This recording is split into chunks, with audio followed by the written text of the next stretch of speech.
Welcome to the Organic Wine Podcast.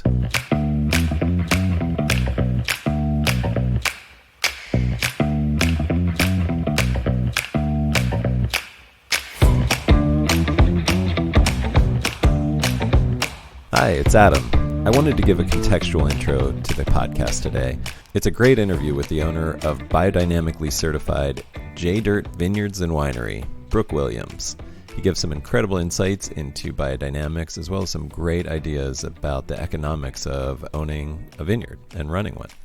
But the reason I wanted to give this intro is because the time in which we're currently living is extraordinary.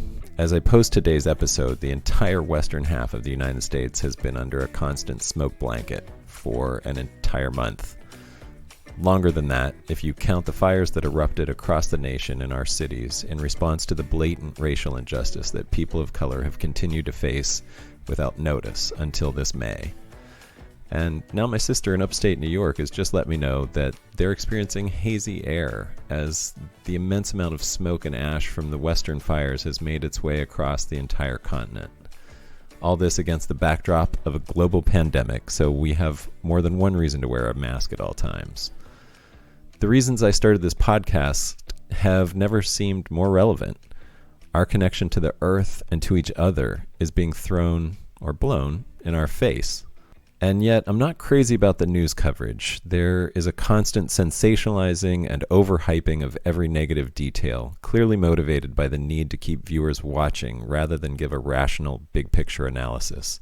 This coverage emotionalizes us, it scares us and angers us, and the result is that we feel powerless to do anything but keep watching the news, looking for someone or something to blame, and reposting. The truth is that each of us has more power than we think. Yet the most important power we have is the one we seem to be most reluctant to use. That's the power we have over ourselves.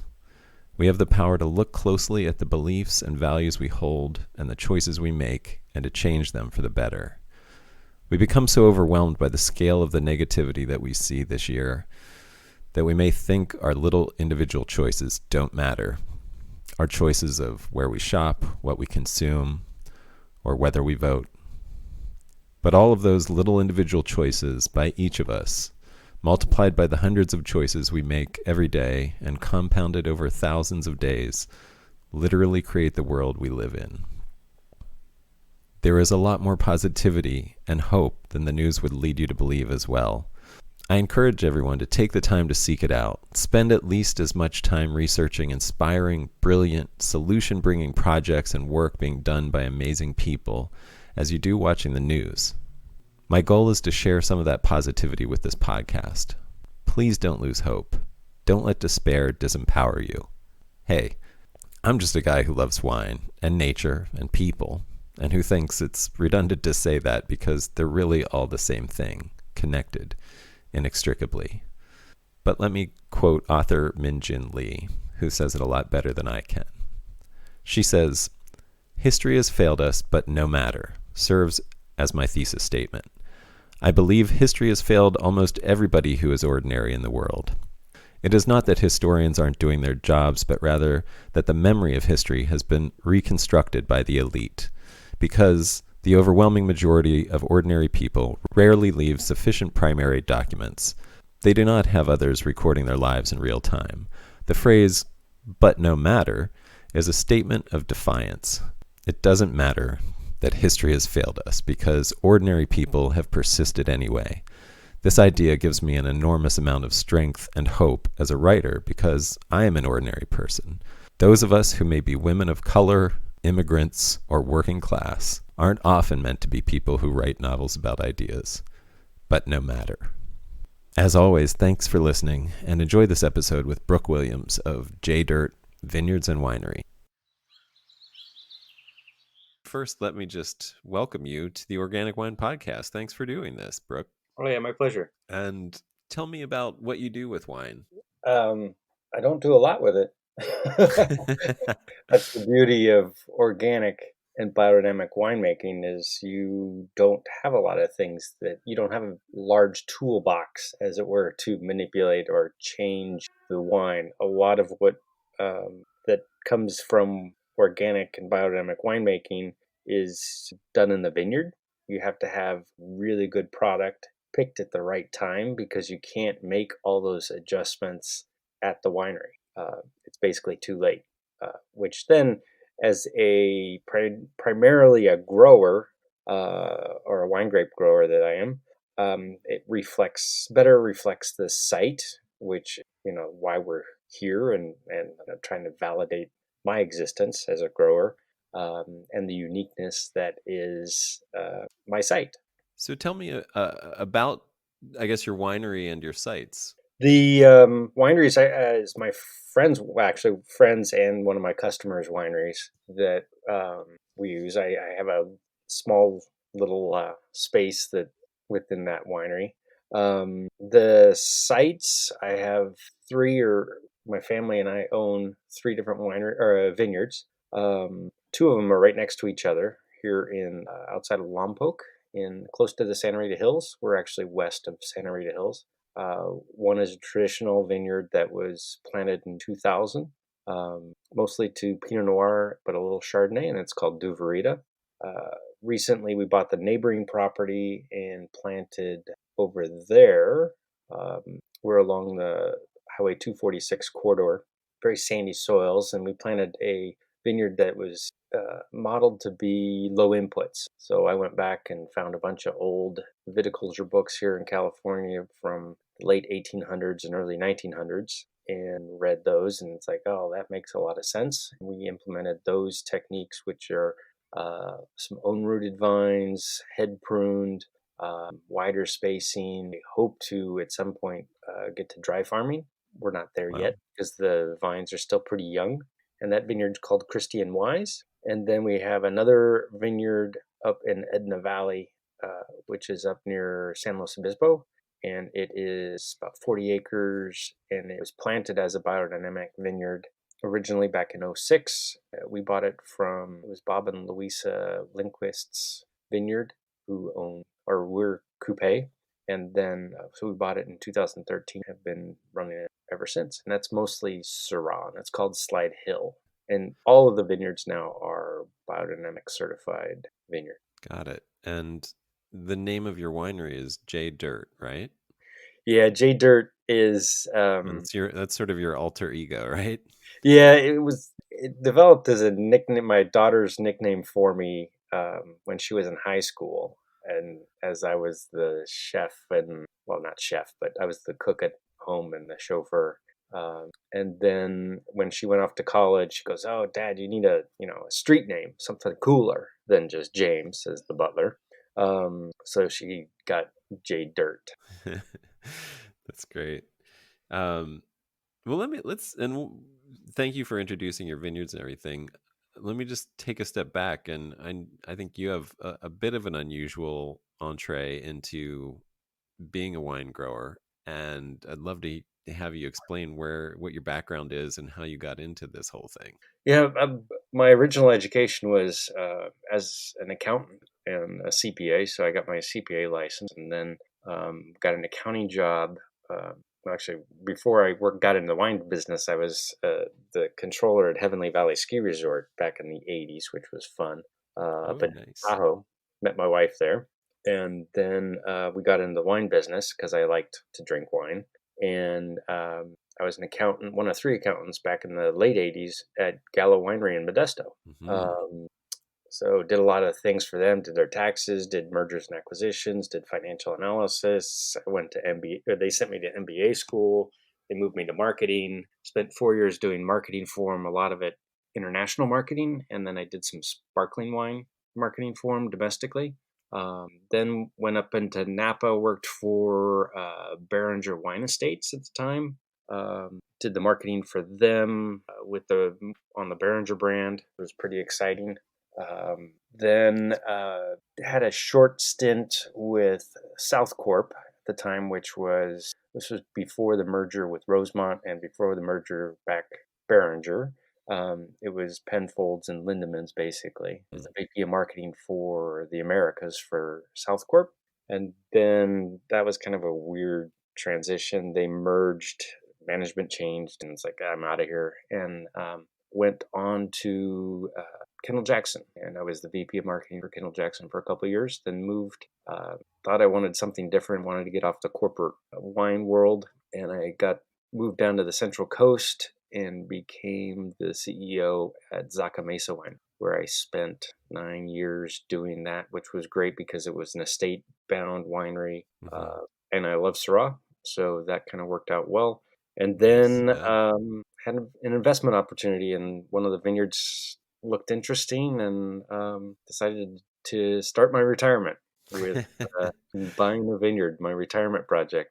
And And one becoming, vineyard led to another vineyard, which then led to another vineyard. So, but I think with 3 vineyards, I think my retirement project is pretty full at this point. yeah, you retired to more work and longer hours, right? Yes, but at least it is very fulfilling and very Yeah. satisfying, having your own projects to work on. And farming is such a long-term project that it's kind of, and it's fun. And it's challenging because every day's a new day. And just because it happened, yesterday, it's going to be slightly different today. So Mm. it's always something new. Yeah, that's what I like about it as well. And everything that you've talked about, I have a couple questions for you. You have an accounting background, and so you surely your eyes are open about the economic realities of the wine business, and yet you decided to go into it. Did what it was? How did you justify that to your accountant brain?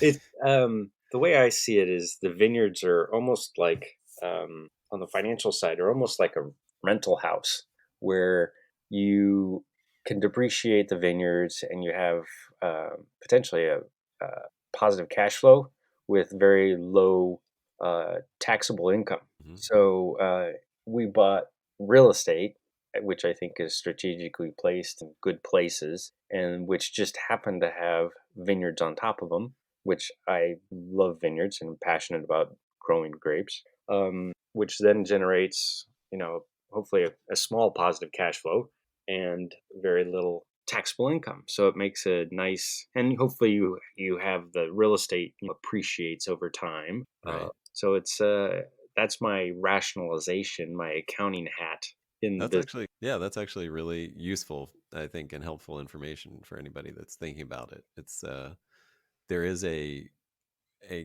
smart way to do it, even if it's a dream or something that somebody has, like me, for example, of owning a vineyard. I think being able to think of it the way you just described is very helpful, because it is a tough business otherwise.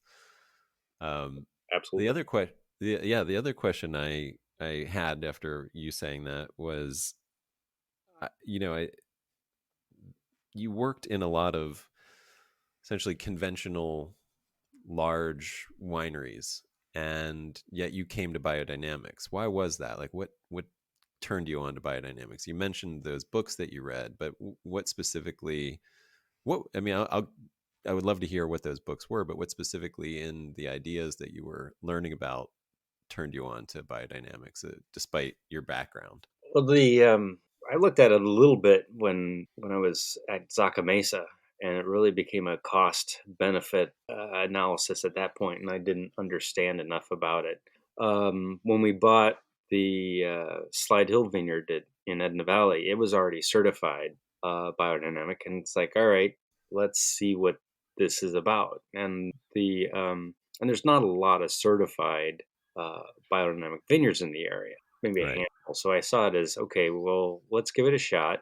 I don't know if I understand all of what it is, but it does make me or this vineyard relatively unique. So read into it, and some of it is I'm still either I don't understand or I don't care to understand. But the more I learn about it, the better it feels, and it just feels like you're instead of combating Mother Nature with sprays and trying to conquer her into your will, you work with Mother Nature and the things she provides, like compost, and there's a lot of medicinal, plants out there that can help you with nutrients and specific remedies that you may need in the vineyard. and you work with her instead of working against her. And it seems to be much more efficient, very cost effective, and it kind of works. It's kind of fun to learn. Kind of, it's almost traditional farming, because the old timers, they couldn't afford it, or they didn't have resources that we do now with all these synthetic chemicals and applications that you have. And it's funny too, is probably the guys with the richest or the biggest trucks are the ones that are usually selling stuff to farmers, not the farmers themselves. I always found that interesting. Yeah, I've noticed that as well. Um, so what do you know about biodynamics now? I mean, what is it? What is it? And I guess we'll give you the opportunity to distinguish it from organic, for example. So yeah, to biodynamics is step one is being organic. So, and my best analogy or simplest way to start this is like for us as humans, eating well or organically would be basically the baseline of being organic in the vineyard as well. So you're feeding it correctly with no synthetic elements and that. Biodynamics takes it to the next level where us as humans would be like, well, not only are you eating right, but you're also going to the gym and working out and being healthy that way. So you're making things stronger in biodynamics. You're trying to make the plants stronger, make the soil stronger, which then increases your resiliency, which also reduces your demand for water and other inputs. You've created a balanced ecosystem because nobody's out of place, and you don't have as many then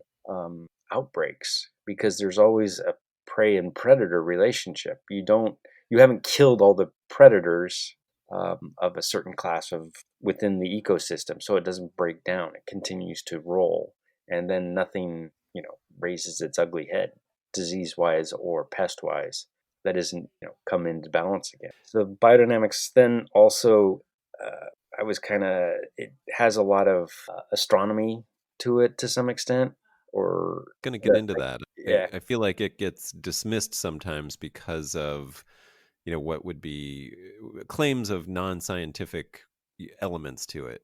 How do you Yeah, feel about those elements? I'm not there all the way, but I am definitely, the more I learn about it, is the moon is more important than we think. Well, you think about, plants and humans, we're about 60-70% water. And if the moon can move tides, which are Mhm. large bodies of water, why doesn't it have an impact on us and Right. plants? So I am learning to do certain things during certain moon phases, which Well, so far seem to be working. And it okay. actually puts you on a rhythm because the moon is every 28 days, and it gets you into a nice cycle of, every 2 weeks you irrigate, or every 2 weeks you spray. And it's kind of a natural cycle for us and in the vineyard to be working. So that's kind of fun. I haven't got to all the celestial, Saturn's in going, what is it? Mercury's in retrograde right now. And it's like, well, what's that mean? And I haven't got, all the different constellations and that kind of thing figured out, and how it does it impact us for vineyards as well. So, for 20-year-old plants or, perennial plants, that's permanent plants that are here, the planting calendar, or these 4 days or this or that, are not as important as if you're planting lettuce, where you have a 90-day cycle lifespan of the lettuce. And Right. if you don't plant it on the right day, you're going to be fighting. You're going to be off by 5 days, which Right. could be a problem. But in a vineyard, it's not as big a deal, so it's not as important as other crops maybe.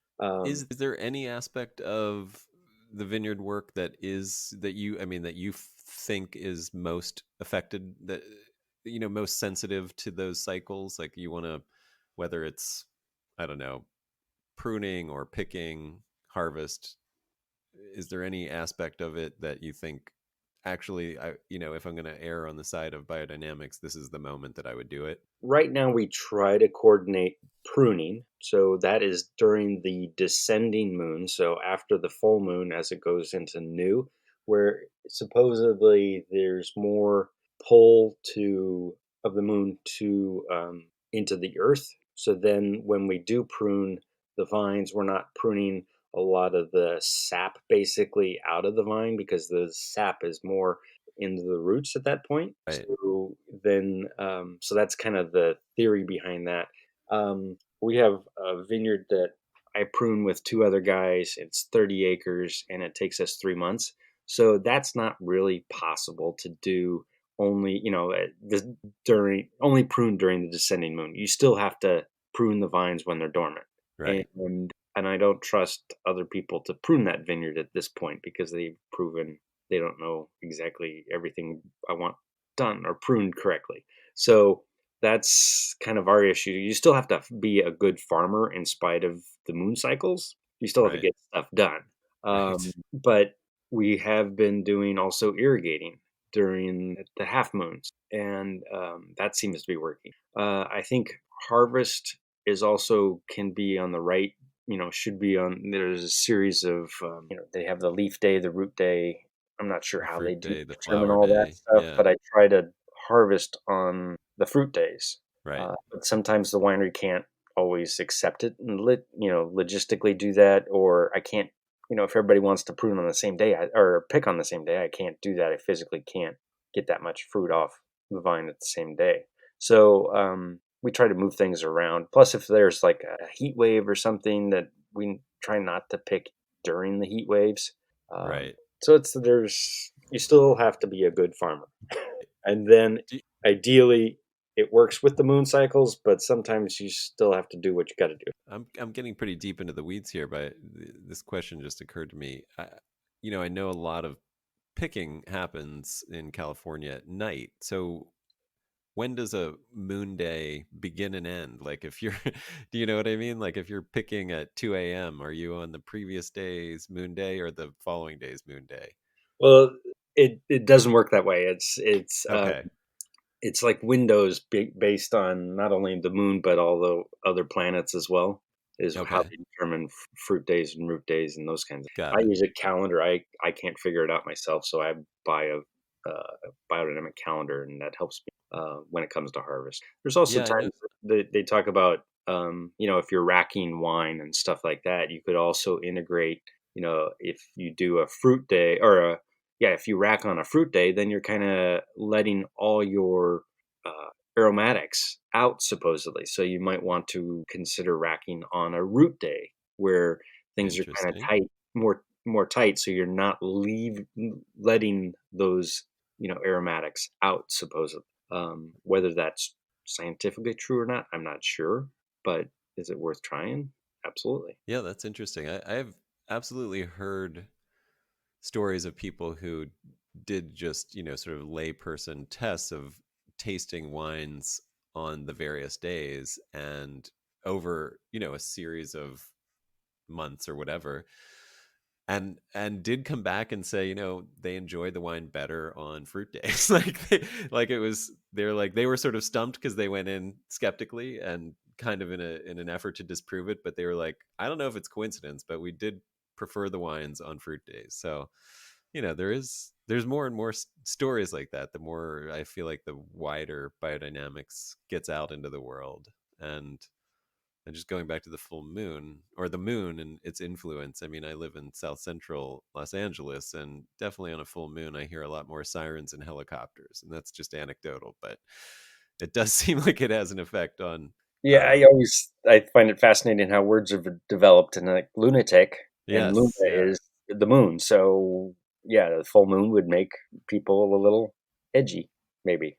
And have you ever done any other kind of viticulture? I mean, it sounds like you bought a biodynamic vineyard from the get go. So obviously you oversaw, you know, At Zaca Mesa, we grew anywhere from 150 to 180 acres, right. more sustainably conventional. We were using Roundup, but otherwise mostly organic fungicides and things like that. So softer fungicides as best we could.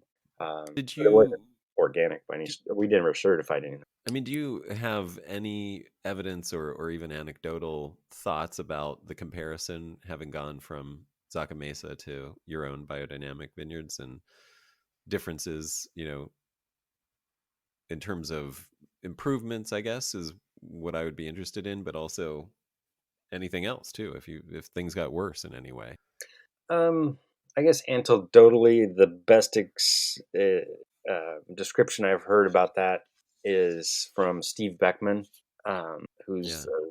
in our area, and he grows biodynamically, and has for several years or multiple years. And it's like taste wise and health wise, it's biodynamics is just different. It just tastes different. It's not better or worse. It's just different. And I think I like wines. I like drinking wines that have character or have a soul to them.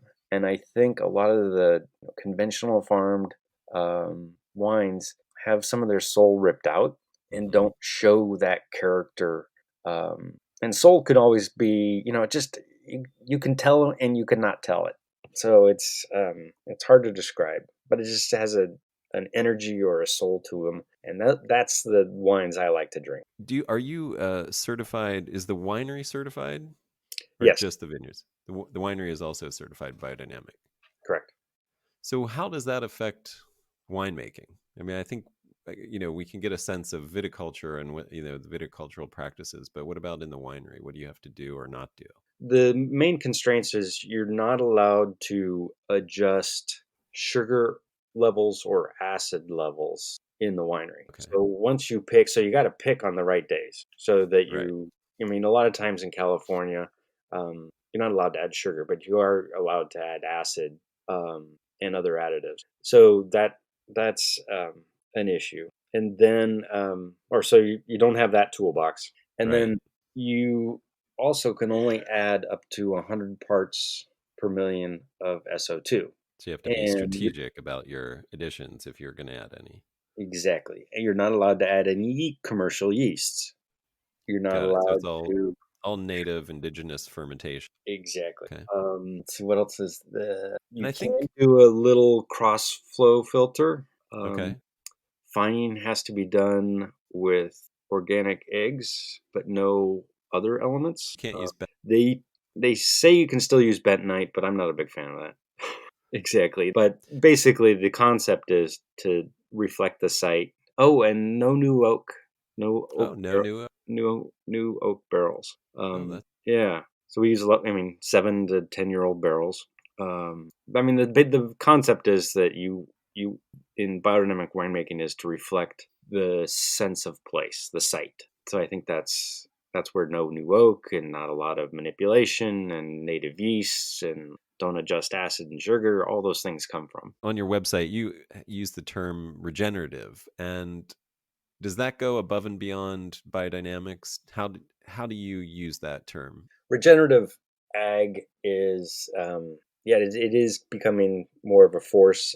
Biodynamics includes a lot of it, but it doesn't.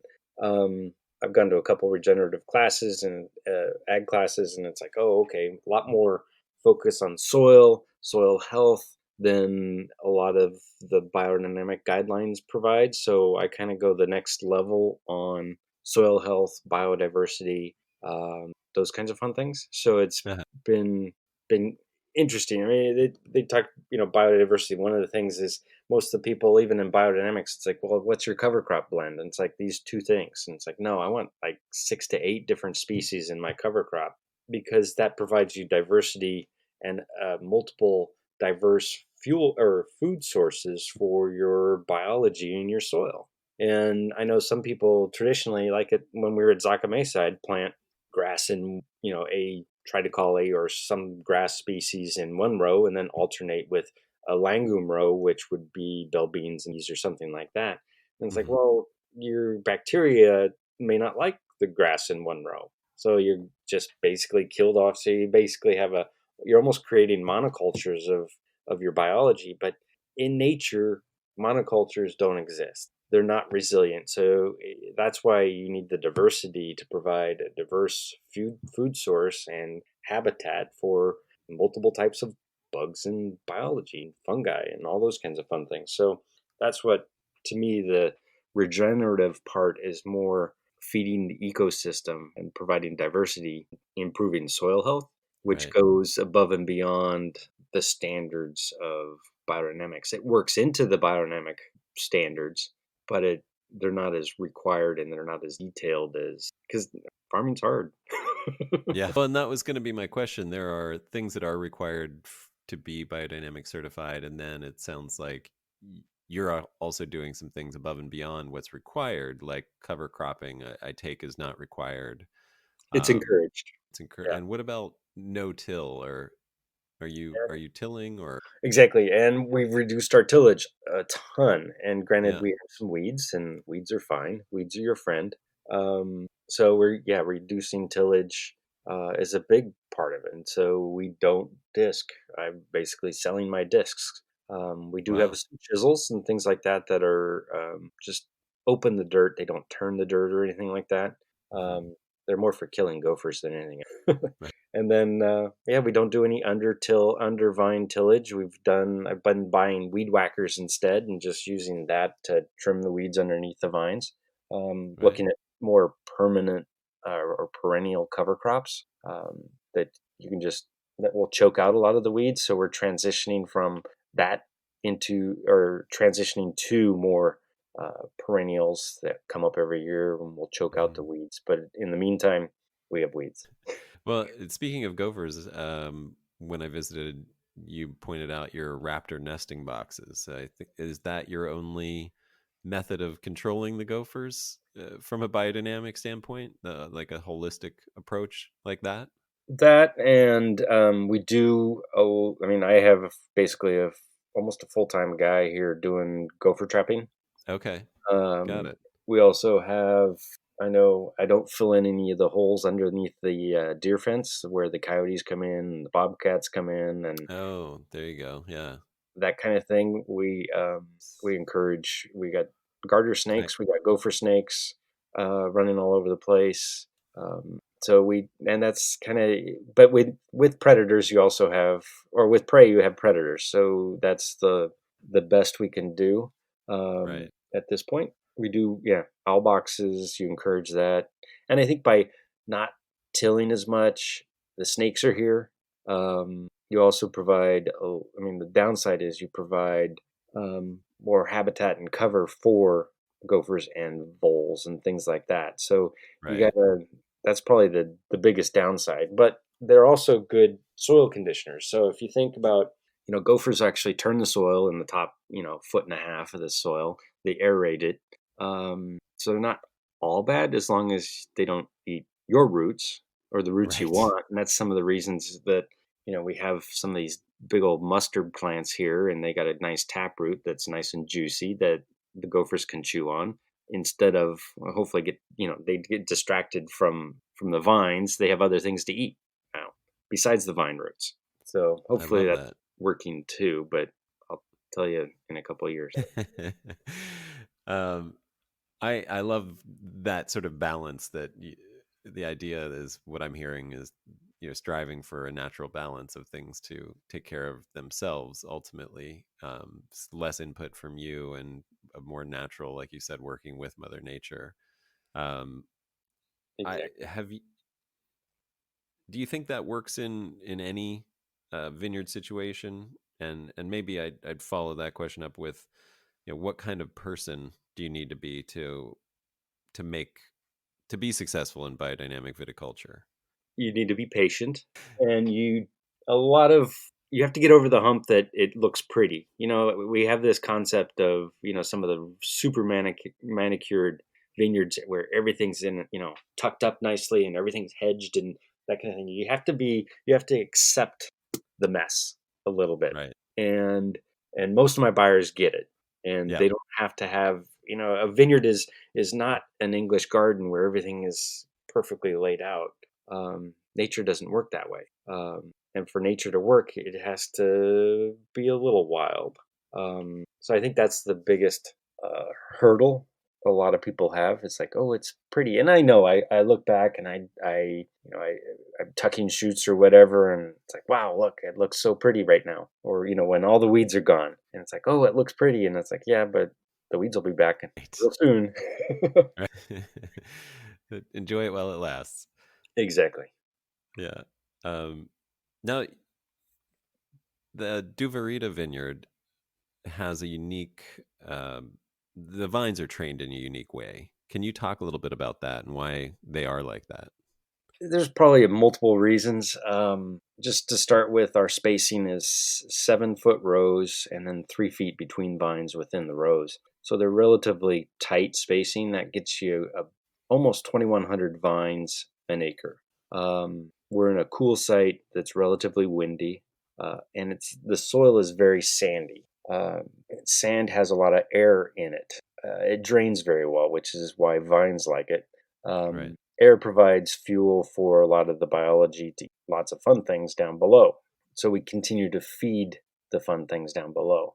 The vines are pruned in what they call a double guillot fashion. And guillot is a French name or a French surname for the guy that started this technique, which is basically it's a trunk with two short canes coming off each side. And the canes are just 1-year-old wood. And then what the theory is, you have less cuts onto the trunk or to the head of the vine, less places, less wounds, less infection or points of infection for bacteria and diseases to get into your vine. They're also relatively low to the ground. Very low. I mean, Yeah, like, exactly. We're about 18 inches. The top of the head of the vines are about 18 inches off the ground. yeah.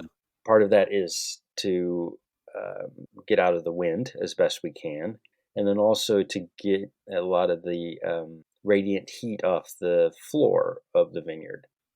So you Because get, it is cool. I mean, it's remarkable to think that you're west of the Santa Rita Hills, which I think most people know of as, the westernmost AVA, closest, heading out to the ocean. But then you're beyond that. So and I yeah. remember as we were standing there in full sun, I was getting chilly just from the breeze. So, just a constant, chilly breeze coming straight off the ocean. Yeah, and the Pacific Ocean is really cold right there too at that Yeah. point before it turns into like Santa Barbara where you have the South Coast. So we get a cold ocean. The breeze, we have east-west valleys, so the ocean is unobstructed, or the ocean breeze is unobstructed on the way here. Right. And we're about 10 miles from the ocean, and yeah, the sun is warm, but the breeze is cool. We've had a handful of days over 80 degrees so far this year, and mid-July. So Right. I had maybe 2 days that hit 90 degrees so far. How are your grapes doing there in that vineyard? What stage are they in? We are getting to what they call cluster closure. So Oh, they're swelling up, and I've seen one bunch that have started to change color on the Pinot Noir. oh Uh, wow. so we're probably verations a week to two away. Typically here we get Pinot starts to change color mid to late July. I Syrah, have we have a little Syrah at the top of the hill, which will start going through verasion in mid to late August. just So just a fun little thing. We have a little front yard vineyard. We have Syrah vines that are completely through veraison already here. And then I have some Pinot in the backyard that are just starting. And it's like, do you guys, I don't know if it's the microclimates difference between the front yard and the backyard or what, but it completely flips what you'd expect on its yeah, head in yeah, terms of, we pick Pinot we pick Syrah like a month to 6 weeks after we finish with Pinot Noir here. right. Yeah. Yeah. I think that's normal. I don't know what's wrong with me here, but Southern California, I don't know. Yeah, Los it could be Angeles, Los exposure. Angeles. Yeah. Could be too. I mean, it's interesting, but um, the other thing, one other thing I wanted to bring up. Are we doing okay for time? I just want to check in with you. Do you need Yeah, to? Okay, great. Just a couple more questions. Um, One of the things that I noticed on your website was you mentioned sustainability, and I know that that word is used in a lot of ways that makes it meaningless, but there is also a sustainable certification. There are things that make it a lot more meaningful in terms of business practices. And I just wanted to give you the opportunity to talk about how you guys are operating sustainably. And I'd love you to talk about what that means for the vineyard worker treatment and their, any benefits that they receive or any, just the way that it impacts the people who actually work with the grapes. Yeah, sustainable. First off, we're not certified sustainable. Okay. I haven't gone there yet. I got the biodynamic certification. Seems to be daunting enough. Would um, you recommend it to anybody? I mean, would you recommend biodynamic? oh, absolutely, absolutely. Great. I think once you get the theory, I think it's kind of interesting to do. When comes back to sustainability, I read a great quote is, well, if our current system's broken, why do we want to sustain it? That is So great. that gets me to the more regenerative side of things when at least when it comes to agriculture. Part of the sustainability certification requires a look at how you do business as well as what you do. So Right. that's where the employees, you talked about employees and their benefits, those kinds of fun things. I have two employees, and then our labor force is complemented by contract labor force as well to do Right. a lot of the heavy lifting and that kind of. But my two guys, I'm working on actually providing them health benefits. Actually, starting this year, working on that. Working on a 401k plan for them as well. Even though I only have two employees, so none of that is required until you hit like 25 employees or five employees, depending on what you're talking about and the size of the companies and all those kinds of fun things. So we Right. are trying to provide them better resources, and a lot of them. I mean, they're a couple college grads, which are great, but they need a career path as well, and they need to make sure that they do, they provide for themselves and take care of themselves. So that we Right. encourage to do that. Encourage education as well. One of my guys has gotten his PCA license, so that's great. Helps out a lot. So yeah, we encourage our employees to continue to ask questions, and they're a team. So I try to treat them as best I can. So I just want to go into, I guess, the closing questions, we'll call them. What big ideas are you wrestling with these days? Like, what's been fascinating you, and what have you been geeking out about? And Yeah, I've been reading a lot about just the soil health. I'm reading a book now about carbon farming and how do you carbon is it's free, but it provides a wealth for plants and your land. So it's this thing called green plants create carbohydrates from the sun and free. And right, it kills me that my neighbor has his field bare for 6 months out of the year. Meanwhile, he's driving a tractor, keeping the weeds down um, during that 6 months. And it's like you don't get it. You don't get where photosynthesis creates carbon and sticks it in the ground. And why not use that? And some of it is too is as a vineyard owner, the vines are green, yes, but then you have all your rows, barren, and it's like, well, why would you do that? Um, we have opportunities to sequester tons of carbon and provide, and that carbon, those carbohydrates, provide food for the biology and which bacterium and fungi in your soil, which then feed the plants. And you can't just, I right. mean, what people forget, just because you can't see it doesn't mean it's not there. And that's the thing that I've been geeking out is about the biology, protecting the biology and the fungi, and then that requires them to have food. Food requires photosynthesis, and the mystery of nature continues. Have you looked into buying carbon credits, or trying to get carbon neutral, so you can say that the winery or the vineyards are carbon neutral or anything like that? I have not. No, Okay, I know just there's. curious. I mean, and I'm one of those where I'm going to do the right thing no matter what. And a lot of people send me, oh, you should apply for this grant or that grant, and it's like, you know what? I don't take handouts. I don't do that. One, I don't want to do the paperwork for it to start with, Right. and if Busy I'm, enough. yeah, and I want to be out in the field. I don't want to be doing paperwork. Right. So I think I do the right thing the first time, or try to at least. And some of the grants, oh, what new steps have you done? And it's like, well, I do them anyways. So why, let somebody else take the money? I don't know. I I'll do it and figure out a cheap way to do it, or an inexpensive way, or a way that has a high return on investment, and figure it out myself. There's a couple books that you've talked about. Can you give names of books or any other resources that have been, inspiration, education, great resources for you in terms of getting to where you are with biodynamics? Yeah, this sequence started where I went to the biodynamic wine seminar or conference, San Francisco, probably 2, 3 years ago now. And I heard a guy speak, David Montgomery, which was he's a geologist. Yeah. Yeah, Yep. I was just listening to a podcast with him this morning. He and wrote dirt. Yeah, Dirt the or the movie erosion of Dirt. civilization, right? What is it? Yeah, it's Dirt, the erosion of civilization. So that got me going.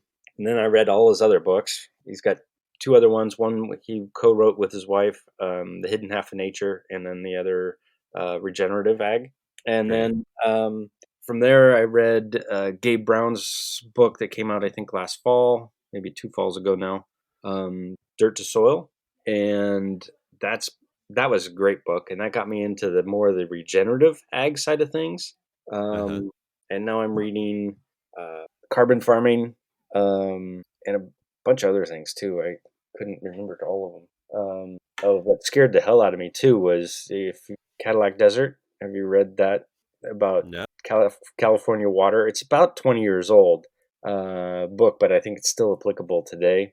There's also The West Without Water, which is kind of the continuation of the Cadillac Desert, dealing with just your water resources here on the West, and more of a historical preference or long term climate forecasting, which I thought was kind of Yeah. scary and cool at the same time. Yeah. So since you brought it up, maybe this will be a good closing thing. What do you see as the future, especially of viticulture in California, especially the Central Coast there?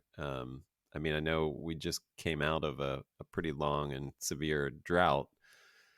What what are your thoughts about looking ahead, and if more of that comes, and are you optimistic? How do you think we'll need to adapt our viticulture, and where do you see us headed? Yeah, I I think there's a couple of different factors going. Well, there's three big factors going on. One is, yeah, resources are going to become constrained, both water and labor.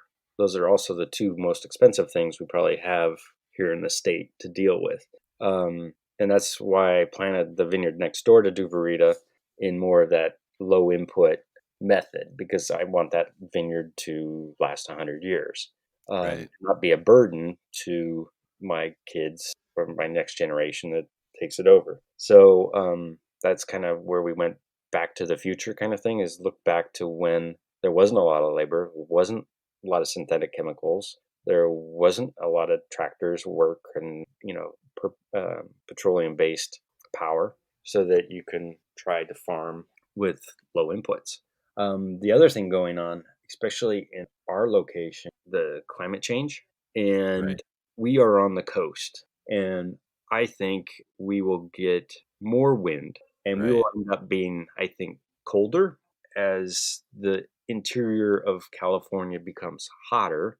More wind, so hot air rises, uh, Pulls the air. pulls the air in from the coast. So we're going to get windier. So I planted varieties that are more wind tolerant and drought tolerant, because of that in certain Right. locations. Even though most people would say, "Oh, you'll never ripen that up in your climate," but it's like, well, you know, I planted right next to Santa Rita Hills, which is supposedly Pinot Noir country. I planted some Pinot and I put Syrah right next to it. The Syrah's doing well. Grenache is doing well there too, but the Pinot is getting beat to crap because of the wind. And it's Yeah. like, well, that doesn't make sense. Why would you plant more Pinot here? Right. So it doesn't do well.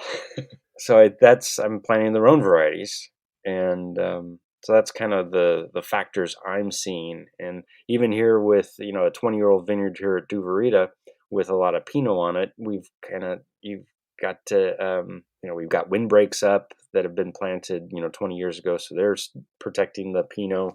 There's a lot of extra things you have to do to plant Pinot Noir and for it to survive. I imagine, like east facing slopes where it's protected from the west by the brunt of the wind might be a good thing as well.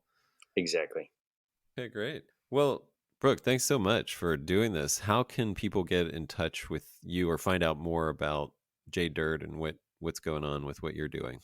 Conveniently, we have a website that you mentioned a couple times, jdirtwines.com, and it has Great.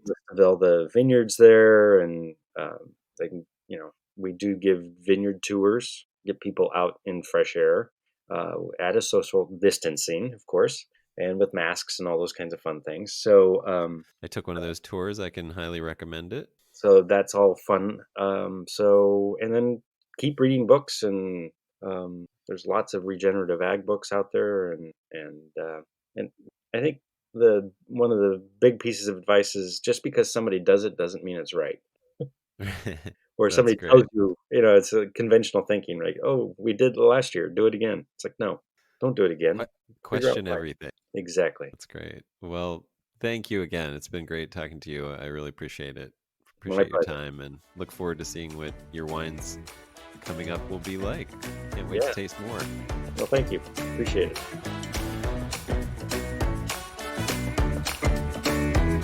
it.